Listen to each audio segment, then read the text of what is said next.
friends, 21st, 22nd and 23rd of March, Naksha will be with Craft Council of West Bengal at Gallery Gold.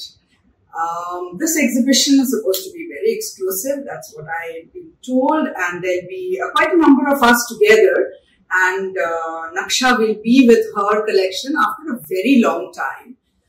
কলকাতায় অনেক দিন exhibition করা হয়নি, আপনাদের সাথে দেখা সাক্ষাৎ হয়নি, আপনাদের হাতে দিয়ে আমার জিনিস দেখাইনি, তো খুব ইচ্ছে যে এইবার একটু আপনাদের সকলকে একটু নকশার শাড়ি যেগুলো ছবিতে দেখা হয় বা আমি জানি হোয়াটসঅ্যাপে পাওয়া হয়, সেটা একটু হাতে করে দেখা, ছুঁয়ে দেখা, ফিল করা, কোয়ালিটিটা ফিল করা, এই একটা সুযোগ। খুব চাইবো আপনারা সকলে আসুন 3টে দিনের জন্য, 21st, 22nd and 23rd of March at Gallery Gold.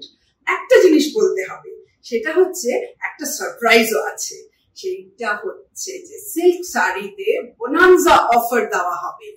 Have a look. নকশার নিজস্ব ব্লক প্রিন্টস, নানান রকমের প্রিন্ট, আবার কিছু ক্রিয়েটিভ ওয়ার্কও করেছে সিল্কের উপরে, সব মিলিয়ে only on silk prints, mulberry সিল্কের উপরে একটা bonanza offer. And definitely it is first come first serve, because আগে এলে ফুল স্টক দেখা যাবে, and limited তো বটেই, লিমিটেড এডিশন সবসময় থাকে, এবারও সেই কালেকশন গুলো একটা দারুণ অফারে। So let us meet. I'll be very eager to see all of you. Thank you.